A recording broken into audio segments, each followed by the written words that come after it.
अगर आपकी हलाल कमाई से एक हाफिज कुरान की कौम में बनता है तो उस एक हाफिज कुरान का मकाम और मर्तबा कितना बुलंद है कि अल्लाह के नबी फरमाते हैं कि एक हाफिज कुरान बरोज़े क़यामत अपनी 7 पुश्तों को बख्शवाएगा। ये तो हाफिज का मकाम है जो कुरान को अपने सीने में महफूज करता है। इससे तो इल्म दीन की भी अहमियत पता चलती है कि इल्म दीन का हुसूल कितनी सादतमंदी का काम है कि एक हाफिज कुरान अपने 7 पुश्तों को 7 नस्लों को 7 लोगों को नहीं कहा, 7 पुश्त यानी उसके जो वाली चचा ताया ताऊ उनकी एक पुश्त हो गई पूरी, फिर उनके वाली उनके चचा ताया ताऊ उनकी औलाद ये दूसरी पुश्त हो गई। इस तरह 7 नस्लों को एक हाफिज कुरान क़यामत के दिन बख्शवाएगा। और जिसने किसी हाफिज कुरान के हुसूल तालीम में मदद की, ये तो बहुत बड़ा बात है कि किसी की आपने आलिम दीन की या किसी हाफिज कुरान की या किसी तालिब इल्म के हुसूल दीन में या हुसूल तालीम में आपने उसकी मदद की।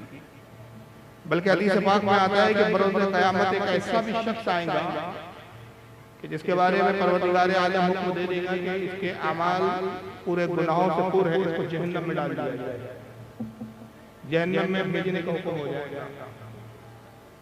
वो बारगाह रब्बुल इज्जत में सजदा दे दूंगा और कहेगा खालिक कायनात अगर कोई एक भी नेकी तेरी बारगाह में मेरी कबूल है तो मुझे इतनी मोहलत दे कि मैं अपना कोई सिफारिशी तैयार कर लूं, मैं अपना कोई सिफारिशी तलाश कर लूं। अगर एक भी पूरी जिंदगी में एक नेकी, मैं जानता हूं मैं मानता हूं कि मेरे अमाल पूरे गुनाहों से पूरे, लेकिन ऐ खालिक कायनात अगर तेरे फरिश्तों ने मेरी कोई जिंदगी की एक नेकी लिखी तो उस एक नेकी का वास्ता पेश करता हूं कि इतनी तो मोहलत दे कि मैं अपना कोई सिफारिशी तलाश करूं जिसकी सिफारिश को तू कबूल फरमा ले।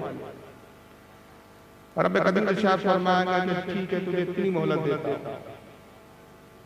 अगर कोई ऐसा बंदा तेरी सिफारिश कर दे कि जिससे मैं राजी हूं तो उसकी सिफारिश पर मैं तुझे बख्श दूंगा। इसलिए कि खालिक कायनात तो जानता है, ये भी बख्श सकता है, लेकिन यहाँ सिर्फ आलिम का मकाम बताना मकसूद है। रब तो सब कुछ जानता है, ये भी जानता है कि सिफारिश के तौर पर किसको लाने वाला है, ये भी जानता है कि सिफारिश लाएगा तो मैं बख्श दूंगा, तो ऐसे ही बख्शने पर कादिर है। लेकिन सिर्फ आलिम दीन का बरोज़ हश्र मकाम बताने के लिए रब तबारक व तआला फरमाएगा जा तुझे मोहलत दी है तलाश कर। वो निकलेगा तो एक आलिम दीन से उसकी मुलाकात होगी तो देखकर पहचान लेगा, हालांकि आलिम दीन नहीं पहचान, कहेंगे अस्सलाम वालेकुम, आलिम दीन कहेंगे वालेकुम सलाम, कहेंगे हुजूर याद है आप मेरी बस्ती में आए थे। हदीस के जुमले बता रहे हैं कि वो आलिम दीन उस बस्ती का भी नहीं, ये किसी और बस्ती का आलिम।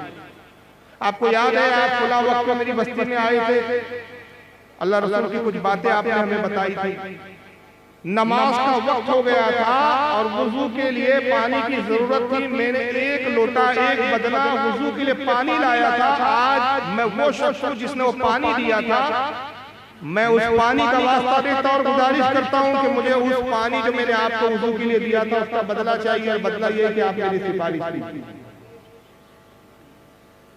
तो आलिम दीन कहेगा अच्छा तुमने मुझे वुजू के लिए पानी लोटा भर पानी लेके दिया था, अच्छा आओ। आलिम दीन हाथ पकड़ेगा और अल्लाह की बारगाह में ले जाकर अर्ज करेगा खालिक कायनात तेरी इबादत का मौका था, तेरी बारगाह में सजदा रेज़ होना था, नमाज का वक्त हो गया, मैं अजनबी था उस बस्ती में, ये वो शख्स खालिक कायनात जिसने तेरी इबादत के लिए वुजू के लिए मुझे पानी ला कर दिया। ऐ खालिक कायनात तेरी बारगाह में सिफारिश करता हूं कि इस एक लोटा पानी के एवज इसकी मग़फ़िरत फरमा दे। अल्लाह फरमाएगा ऐ आलिम दीन तेरी सिफारिश कबूल की, चाहे इसका हाथ पकड़ और अपने साथी से भी जन्नत में। अंदाजा लगाइए कि जब एक आलिम दीन की खिदमत में आप एक लोटा पानी देते हैं तो क़यामत में ये शफ़ाअत का सबब बन जाएगा कि किसी को आलिम बनाने में अपनी हलाल कमाई सर्फ कर दिया तो कितना अजर है। तो एक हाफिज़ कुरान 7 पुश्तों को बख्शवाए, मगर आलिम दीन का मकाम क्या है? हुफ़्फ़ाज़ से बड़े आलिम दर्जे हैं हमारे। हाफिज़ का मकाम अपनी जगह, उससे बढ़कर होता है आलिम, आलिम से बढ़कर होता है मुहद्दिस, मुहद्दिस से बढ़कर होता है फक़ीह। ये मुख्तलिफ दर्जात। उलमा में उलमा की जमात है। मुहद्दिसीन में अगर आप देखें तो आपको मुहद्दिसीन में मिलेंगे हुजूर सैयदी आला हज़रत मुहद्दिसीन में नजर आएंगे, और भी दिगर बुजुर्गान दीन मुहद्दिस में नजर आएंगे। इमाम बुखारी, इमाम मुस्लिम, इमाम तिर्मिज़ी, इमाम जलालुद्दीन सुयूती, शाह अब्दुल हक मुहद्दिस देहलवी, ये जितने हैं सब मुहद्दिसीन हैं। और फिर इनसे बड़ा होता है फकीह, कि मुहद्दिस भी जिसकी तकलीफ का मोहताज होता है। अब फकीह में कौन है? इमाम आज़म अबू हनीफा है, इमाम मालिक है, इमाम शाफ़िई है, इमाम अहमद इब्न हंबल। चार मशहूर है फकीह, और हैं।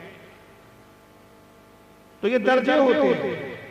आलिम का मकाम क्या है? आका फरमाते हैं कि क़यामत के दिन हुक्म होगा कि जन्नतियों जन्नत में चले जाओ, जिसके अच्छे अमाल है सबको बख्श दिया गया। मीज़ान पे अमाल तोले जाएंगे, वजन किए जाएंगे, जिसके अमाल अच्छे होंगे हुक्म हुआ जाओ जन्नत में, तेरे अमाल अच्छे हैं जन्नत में, जाओ जन्नत में, जन्नत में। आलिम दीन का नंबर आएगा, अल्लाह फरमाएगा रुक जाओ, इसको रोक दो। आलिम दीन घबरा जाएगा।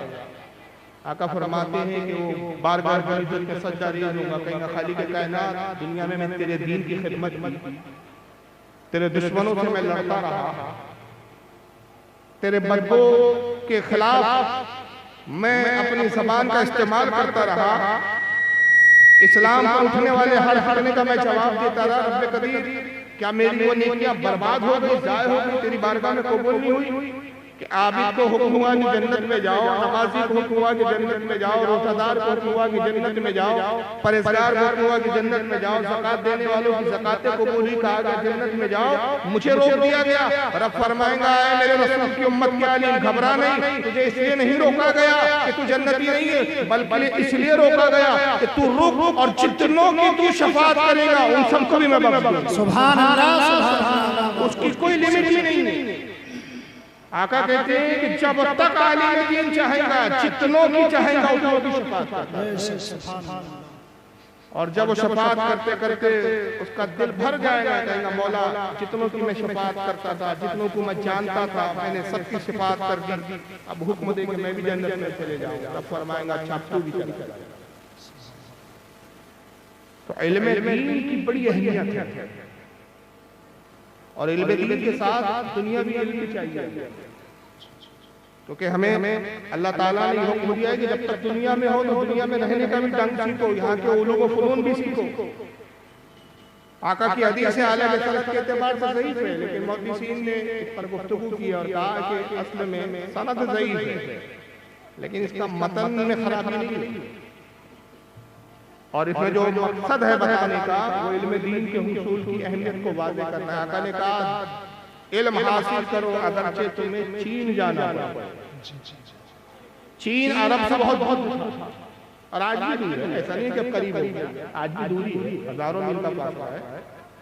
अब शायद सी बात है कि हुजूर फरमा रहे चीन जाना पड़े इल्म हासिल करो, तो चीन में तो कोई नबी नहीं था, नबी तो खुद तालीम देने आए थे, तो वो कौन सा उलूम है जिसके लिए आप चीन भेज रहे हैं? तो वो दुनियावी उलूम व फनून है, इसलिए कि मुसलमान वो होता है जो दीन के भी इल्म से आरास्ता होता है और दुनिया के उलूम से भी आरास्ता होता है। आला हज़रत ने बड़ी प्यारी बात कही, और जब मैंने कौल को आला हज़रत के पढ़ा था बहुत देर तक सोचता रहा, इतने नुकात उसमें मालूम हुए मुझे, एक जुमले में क्या समंदर को समेट दिया आला हज़रत ने। आला हज़रत फरमाते हैं कि ए मुसलमान, ए सुन्नी मुसलमान, वज़नी बन बोझ मत बन। क्या जुमला फरमाया? वज़नी बन बोझ मत बन। बोझ और होता है, वजनदार और होता है, फर्क होता है दोनों। हालांकि सुनने में लगता है भाई वजन को भी हम बोझ कह देते हैं, यार बोझ बहुत ज्यादा है या वजन बहुत ज्यादा है, बात तो एक ही हो रही है, लेकिन नहीं, यहाँ बड़ा फर्क है। वजनी होना और होता है, बोझ बनना और होता है। एक इंसान जब अक्ल से आरी हो जाता है, नाफहमी का शिकार हो जाता है, जब उसका इल्म उसका साथ नहीं देता, वो बदअकीदा हो जाता है, तो वो अपने पूरे माशरे, जिस माशरे में रहता है उस पूरे माशरे पर बोझ बन जाता है। जिस घर में पैदा होता है उस खानदान वालों पर बोझ बन जाता है। जिन लोगों के दरमियान में रहता है उन लोगों के दरमियान बोझ बन जाता है।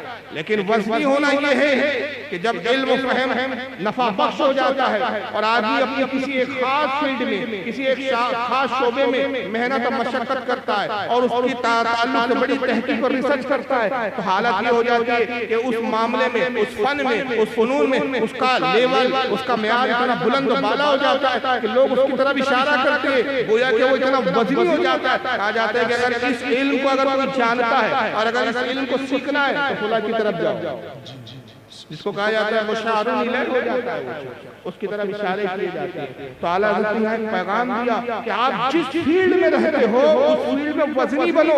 जरूरी नहीं है कि हर शख्स आलिम दीन बने, इसलिए कि आलिम दीन बनना फर्ज़ किफ़ाया है। पूरी बस्ती में अगर एक भी आलिम है सब बरी हो गए, और अगर पूरी बस्ती जाहिल है तो सब जिम्मेदार हुए, सब गुनाहगार।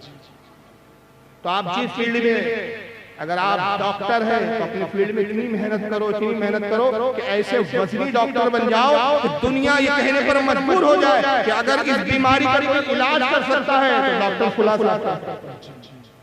इंजीनियर हो तो अपने फील्ड में इतने वज़नी बन जाओ कि इंजीनियरिंग की फील्ड में आपकी तरफ इशारा किया जाए। हत्ता कि अगर आप एक मैकेनिक भी हो उस ताल्लुक से भी आपकी तरफ इशारा किया जाए कि साहब अगर ये गाड़ी को कोई दुरुस्त कर सकता है तो अल्लाह मैकेनिक साहब दुरुस्त कर सकते हैं। ये होता है वज़नी होना। और दुनिया के जितने उलूम हैं, मौला कायनात अली मुर्तज़ा ने बड़ी प्यारी बात फरमाई, कहा कि लोगों इल्म के हुसूल में शर्माओ। अगर इल्म काफिर के भी सीने में हो उसे हासिल करो, वो तुम्हारी विरासत है कि जितने उलूम हैं तुम्हारे बाप आदम दुनिया में लाए थे, तुम्हारे बाप की विरासत है, गलत जगह चले गई। इल्म ऐसी विरासत है, इल्म ऐसी नेमत है कि अगर काफिर के सीने में भी हो उससे भी हासिल कर लो कि काफिर के सीने में ये नेमत जब तक रहती है, बेचैन रहती है, जब तक सीना काफिर से मुंतकिल होकर सीना मोमिन में ना जाए उसको इत्मीनान नहीं हासिल होता। तो इल्म हमारी विरासत है, ये हमारे बाप आदम ने लाया है इल्म। और एक मकाम पे आका ने इल्म की अहमियत को इस कदर उजागर किया कि मैं हैरान हो गया कि शायद दुनिया के किसी रहबर ने इल्म के हुसूल के ताल्लुक से इतनी बड़ी बात की। तारीख में ऐसी मिसाल नहीं कि इल्म होता क्या है, इल्म की अहमियत क्या है। इल्म सिर्फ जरिया माश का जरिया नहीं होता, रोजी रोटी का जरिया नहीं होता। इल्म हकीकत में इंसान को इंसान बनाता, इंसान को शऊर बख्शता है। आका ने जो मिसाल दी जो मैं अभी बयान करने जा रहा हूँ, तारीख में इल्म के हवाले से ऐसी मिसाल मुझे आज तक नहीं मिली। अगर आपके पास इससे बड़ी मिसाल हो तो मैं सुनने के लिए तैयार।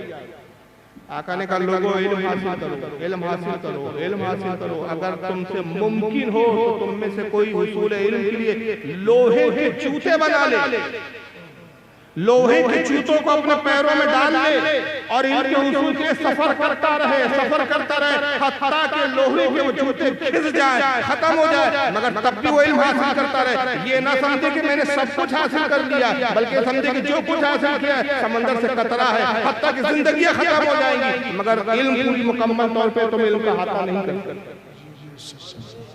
कितनी प्यारी मिसाल है, वो है इल्म। जहालत अपने आप में खुद एक मौत है। जहालत के साथ इबादत भी नामकबूल होती है और इल्म के साथ थोड़ी इबादत भी मकबूल होती है। इसका फर्क क्या है जानते हैं? आला हज़रत फाज़िल बरेलवी अल-मलफूज़ में एक वाक़या नकल करते हैं और हदीस पाक के हवाले से बयान किया कि सरकार की हदीस है। इमाम गज़ाली ने हयाल उलूम में इस हदीस को नकल किया है। इमाम जलालुद्दीन सयूती ने लक़्तुल जान की अहकाम, लक़्तुल मरजान की अहकामिल जान रिसाला उनका अरबी में जिन्नात के ऊपर, उसमें भी हदीस को नकल किया है। बहुत सारी किताबों में हदीस है और हदीस पाक ये है कि हुजूर फरमाते हैं रोजाना असर के वक्त शैतान का तख्त समुंदर में बिछता है। रोजाना, आज भी बिछा, कल भी बिछेगा। ऐसा कोई दिन नहीं जाता कि शैतान का तख्त, शैतान का दरबार समुंदर की सतह पे कायम होता है, वो बर्पा होता है। जितने उसके चमचे शयातीन सब जमा हो जाते हैं और 24 घंटे की पूरी रिपोर्ट पेश करते हैं कि हमने क्या क्या किया। तो फरमाते कि एक मर्तबा शैतान का तख्त हज़्वे मामूल बिछा, उसका दरबार भरा, शैतान अपने तख्त पे बैठा हुआ है। और सारे शयातीन कतारों में खड़े हुए। हर शैतान ने अपने अपने काम सुनाने शुरू किए। कहा कि हुजूर ऐ शहंशाह शयातीन, मैंने फुला को गुमराह किया, बहकाया और उसके ऊपर कत्ल करवाया। शैतान ने कहा सर हिला दिया, कुछ नहीं, क्योंकि उसके लिए तो रोज का मामला है ना, कोई नई बात तो थी इसके लिए। दूसरे शैतान ने कहा कि मैंने मियां और बीवी में झगड़ा करवा दिया, तलाक करवा दिया। शैतान ने कहा ठीक है, कोई टेंशन नहीं, नई बात नहीं है। हर शैतान जो कुछ लोगों को गुमराह किया, फितने करवाए, फसाद करवाए, झगड़े करवाए, कत्ल करवाया, चोरी करवाई, डाके डलवाए, जितने गुनाह करवाए थे इंसानों से, हर शैतान अपनी रिपोर्ट पेश कर रहा है। शैतान सुन रहा है, कोई खास तवज्जो नहीं है। एक दुबला पतला मरियल सा शैतान खड़ा हुआ है किनारे पे, सर झुकाए, वो कुछ बोल नहीं रहा। इब्लीस ने उसकी तरफ देखा और कहा कि सबने कुछ ना कुछ काम किया, तूने कुछ नहीं किया। कहा हुजूर मुझे माफ किया जाए, ऐ शहंशाह शयातीन, मैं बड़ा नाकारा, बड़ा सुस्त, बड़ा काहिल हूं। का माना कि तू काहिल है, सुस्त है, कमजोर है, मगर तू शैतान है और शैतान की फितरत है कि गुमराह करे, बहकाए। कुछ तो किया होगा, कुछ तो किया होगा। बोले हुजूर कहते हुए भी शर्म आती है, ऐसा ना हो कि मेरा मजाक उड़ाया जाए। कहा नहीं नहीं, बता क्या किया। कहा सिर्फ मैंने ये किया कि एक बच्चा मकतब जा रहा था पढ़ने, मदरसे जा रहा था, मैंने उसको बहकाया था, पढ़ लिख कर क्या मिलने वाला है, उसको खेल में मदद कर दिया।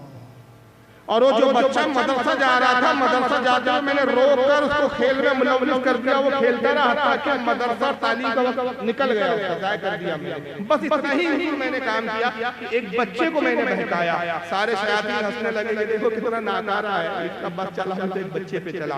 मगर शैतान तंतु से उछल पड़ा और कहा अंता अंता, तू ही काम कर, बाकी सब ऐसे तू ही है।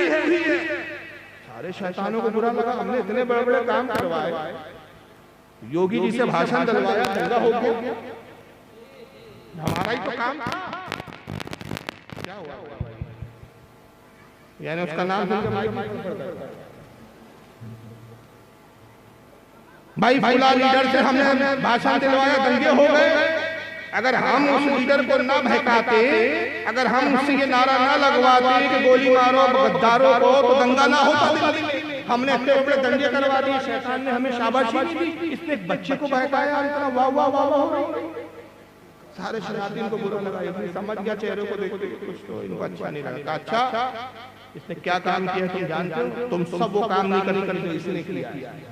आओ मैं तुम्हें बताता हूँ उसके काम किया। चलो हाथ पकड़ा, सारे शैतान को लेकर निकला। अब मगरिब का वक्त हो गया था, अज़ान हो रही थी मगरिब। मस्जिद के पास खड़ा हो गया, सारे शैतानों को कहा देखो तमाशा। शैतान तो हमें इंसानों को तो नजर नहीं आते। इब्लीस ने अपने आप को एक इंसानी शक्ल में ढाला। शैतान हर तरह का रूप इख्तियार करता है और इसी को कुरान अज़ीम में कहा, अल्लाह ताला ने इरशाद फरमाया कि मिन शर्रिल वसवासिल खन्नास, मैं पनाह मांगता हूँ शैतान से जो दिलों में वसवसे डालता है। अल्लज़ी युवस्विसु फी सुदूरिन नास, और उस इंसान नुमा शैतान से भी मैं पनाह मांगता हूँ जो लोगों को गुमराह करते हैं। तो दो तरह के गुमराह करने वाले होते हैं, एक शैतान जिसको खन्नास से नाम ताबीर किया गया, दूसरा एक इंसान जो शैतानी होते हैं, इंसानी शक्लों में नजर आता है। इंसानी शक्ल इख्तियार किया और मस्जिद के दरवाजे में खड़ा हो गया। एक आबिद साहब मस्जिद में दाखिल हुए। ऐसा कोई लम्हा नहीं था जब वो इबादत में नहीं रहते। फराइज तो फराइज है, वाजिबात भी नहीं छोड़ते थे, नफिल भी नहीं छोड़ते थे, वो हमेशा इबादत में मशगूल रहते थे। बहुत बड़े आबिद थे, बहुत बड़े पीर साहब थे, बहुत बड़े आलिम वो थे, इबादत करते। लेकिन आलिम नहीं, इबादत करने वाले थे लेकिन आलिम नहीं। शैतान का हुजूर अस्सलाम वालेकुम, उन्होंने देखा वो तो इंसानी समझा, क्या मालूम कि ये शैतान था। वालेकुम अस्सलाम हुजूर, एक मसला का नमाज का वक्त हो रहा है, अज़ान हो रही है, मसला पूछने का वक्त। हुजूर बस छोटा सा मसला, छोटा सा जवाब है, आप फौरन दे देंगे, बड़ा मसला नहीं है हुजूर। जब तक आप जवाब देंगे तब तक तो अज़ान भी खत्म नहीं हो पाएगी। अच्छा जल्दी जल्दी जल्दी जल्दी। एक शीशी निकाली जेब में से, शैतान ने कहा हुजूर ये शीशी देख रहे हैं आप? हाँ हाँ। क्या अल्लाह ताला कादिर है कि ये पूरे जमीन और आसमान को इस शीशी में डाल दे?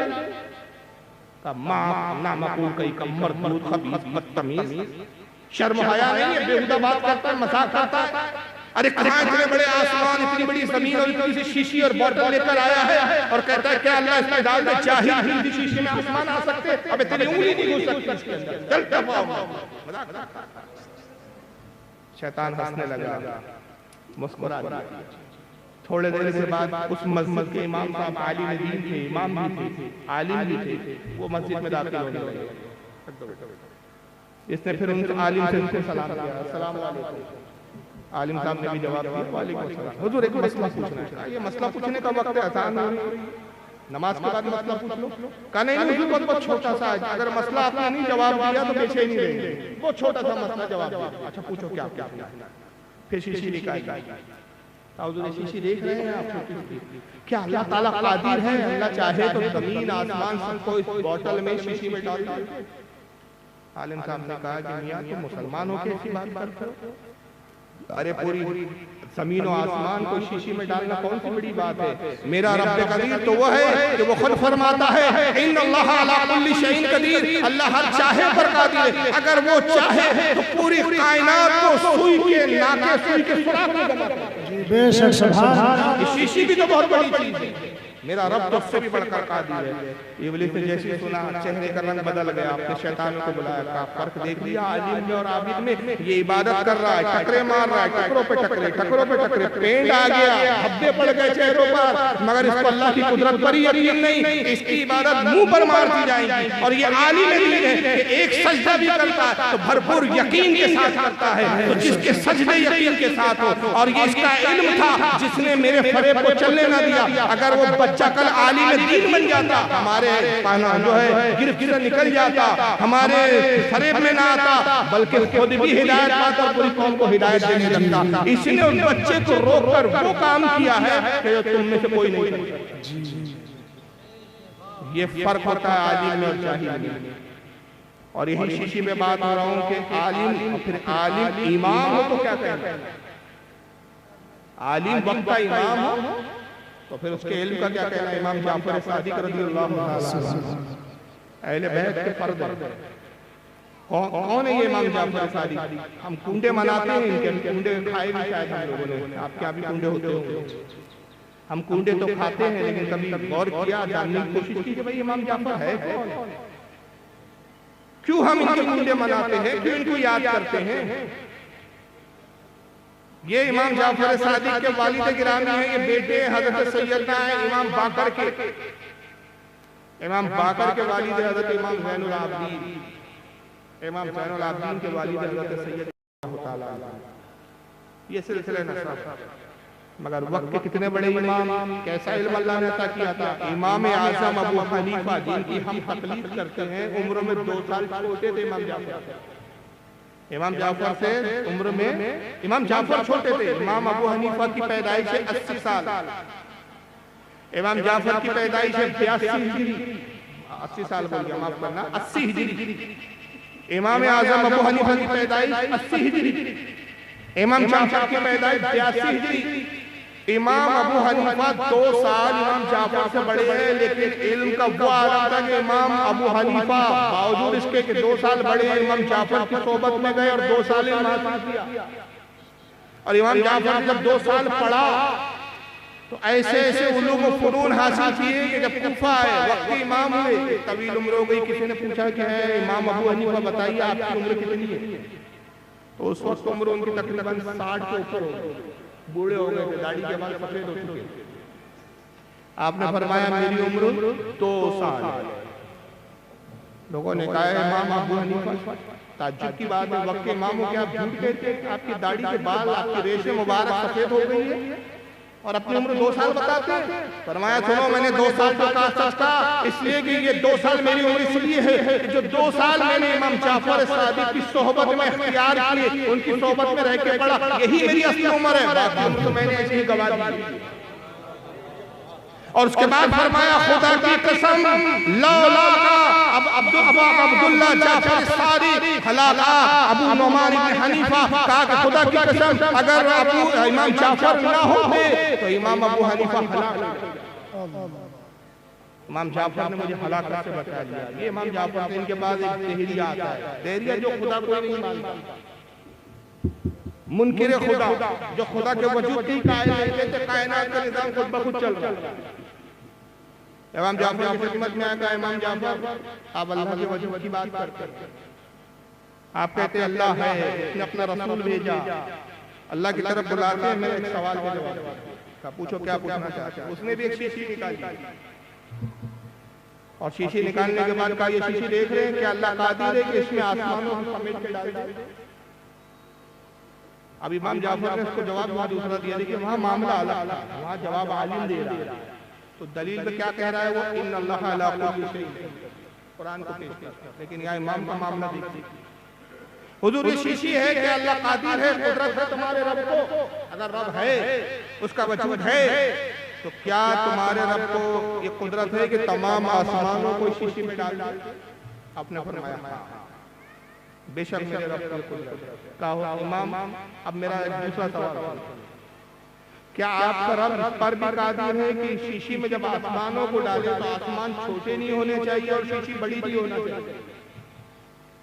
अब ये सवाल में पेचीदगी आ गई और ये इतना मुश्किल सवाल है कि अच्छे वक्त तो रम खाम इसको हल नहीं करते। कहा कि क्या इस पर भी कादिर है कि आसमान छोटे नहीं होना चाहिए और शीशी बड़ी नहीं होना चाहिए? ये उसूल के खिलाफ है, फितरत के खिलाफ है। अगर कोई चीज बड़ी है और जिसमें आप डाल रहे हैं वो चीज छोटी है तो करना क्या पड़ेगा? वो जाएंगी नहीं दाखिल। मिसाल के तौर पे एक थैला है और थैले की कैपेसिटी है कि उसमें आप 5 किलो चीज रख सकते हैं, तो 10 किलो की चीज डालेंगे तो उसमें जाएंगी? बोलिए, नहीं जाएंगे। या यूं समझ लीजिए थैली है, ये मेरे हाथ में रुमाल है, इसको थैली तस्वीर, और ये है मोबाइल लैपटॉप का की बैटरी है लैपटॉप, ये रुमाल के मुकाबले में बड़ी दिख रही है। अब मैं इसमें इसको डालूंगा, ये पूरी तरह दाखिल नहीं होगी, बाहर दिख रही है। अब कोई कह रहा है कि नहीं साहब ये चीज छोटी नहीं करना है, ये चीज बड़ी नहीं करना है, अब पूरी तरह डालना है। तो एक तरीका ये है कि इसको तोड़िए, बारीक पाउडर बना दीजिए, चूरा कर दीजिए, पाउडर को डाल दीजिए तो फिर अंदर समा जाएगा। या दूसरी की अगर पूरी तरह डालना है तो फिर ये जो थैली बनाई है मैंने, इसको बड़ी लाना पड़ेगा। वो कह रहा जी नहीं, शीशी बड़ी नहीं होना चाहिए, आसमान छोटा नहीं होना चाहिए। क्या इस पर भी आपका रब कादिर है? आपने फरमाया हाँ मेरा रब इस पर भी कादिर है। कहा मैं जब खुदा को नहीं मानता हूँ, कुरान से दलील बन कीजिए। मैं कुरान को नहीं मानता। अरे जब मैं खुदा को नहीं मानता हूँ, कुरान कहाँ से मानूं? मुझे वो बात बताइए, वो दलील दीजिए, ऐसी बात दीजिए जो मेरी अक्ल में आए। इमाम ने कहा सुनो, मैं कुरान की आयत नहीं पेश करूंगा, जिस तरह का तुमने सवाल किया है इसका वजूद की दलील, इस तरह की दलील तेरे अपने वजूद में खुद मौजूद है। तो खुद अपने आप पे गौर कर, तुम्हें जवाब मिलेगा। कहा वो कहा अपनी आंख की पुतली को देख कि अल्लाह ने तेरी आंख की पुतली बनाई और आंख में एक बारीक सा नूर रखा। तू जब आंख को उठा के देखता है आसमान की तरफ, पूरे आसमान तेरी आंख की पुतली में समा जाते हैं और इस आलम में समाते कि ना आंख की पुतली बड़ी होती है ना आसमान छोटे होते हैं। जो अल्लाह इस बात पर कादिर है कि आसमानों को आंख की पुतली में समा दे और इस आलम में कि ना पुतली बड़ी हो ना आसमान छोटे हो, वो इस पर भी कादिर है कि पूरी कायनात शीशी में डाल दे। शीशी बड़ी हो ना कायनात। ये है इमाम जाफर, ये है इल्म की बरकत, ये है इल्म का उसूल का आला। तो बंदा जब इल्म की तरफ रग़बत दिलाता करता है तो शऊर की उन बुलंदियों पर आ जाता है जब अक्ल हैरान हो जाती है और दुनिया उसके सामने कुछ झुकते हुए नजर आता है। अगर दुनिया को अगर आप झुका सकते हैं खुदा की कसम तो सिर्फ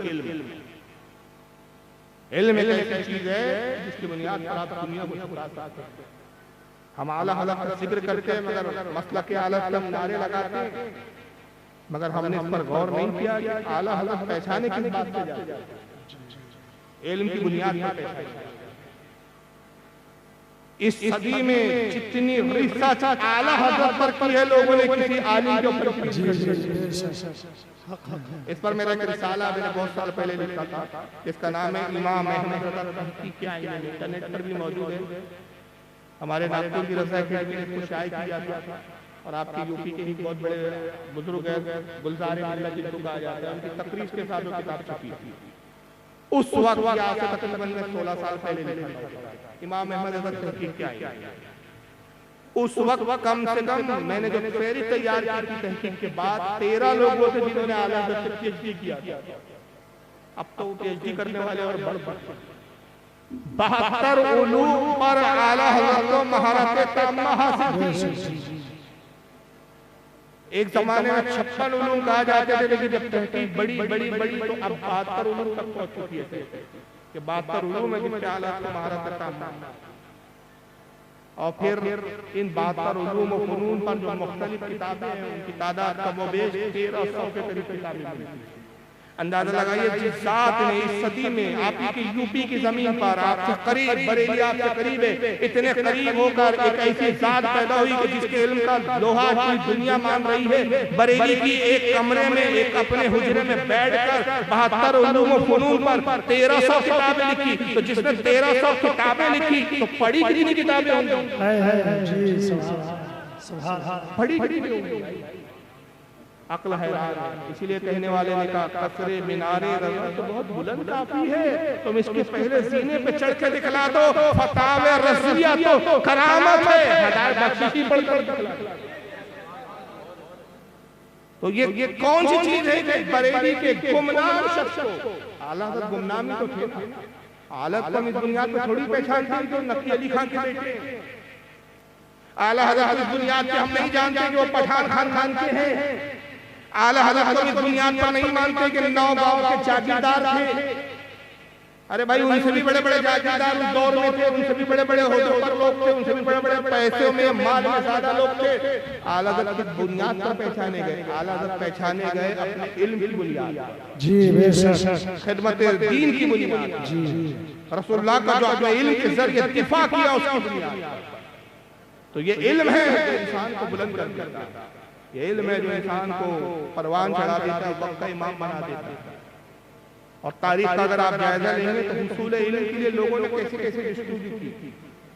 मुझे तारीख में एक वाकया मिलता है, इमाम मुस्लिम रहमतुल्लाह अलैह का नाम सुनाऊंगा आपको। कितने बड़े वक्त के इमाम हैं इमाम मुस्लिम ने। शहपुर में जब एक मदरसा कायम किया इमाम मुस्लिम ने, उस मदरसे में बड़े बड़े वक्त के आलिम पढ़ने आते थे, जो बाद में आलिम बने उस वक्त तो तालिब इल्म के शागिर्द थे। इमाम मुस्लिम के शागिर्दों में एक शागिर्द है जो इंतहाई भोंदा, बददिमाग, अक्ल में कोई बात बैठती थी, जो पढ़ाओ याद नहीं रहता था। सारे साथ के तलबा उसको मजाक उड़ाते, उसको सरों पे टप्पू मारते, थप्पियां मारते, मस्करापन करते। एक तरह से वो उस पूरे इदारे में खिलौना तक के लिए।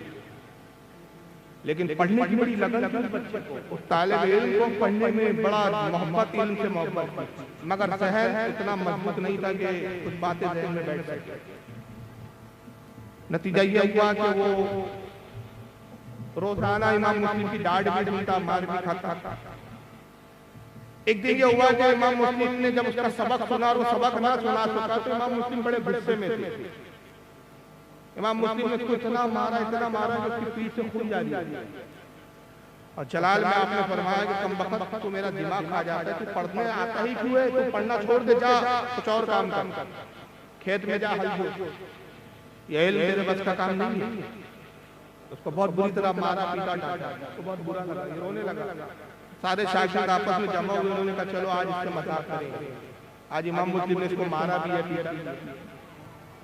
वो उसके पास आए, शागिर्द के पास और कहा कि देखो मियां, आज हम तुमको ये राज बताते हैं, आज बात बहुत बड़े बड़े। इमाम मुस्लिम ने ये तक कह दिया कि कल से तू अपनी शक्ल मत दिखा।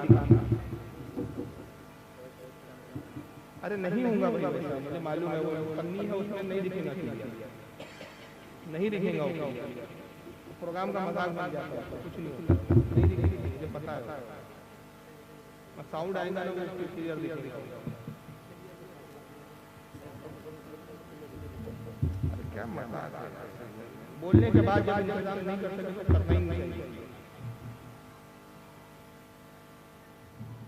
लाओ भैया लाओ।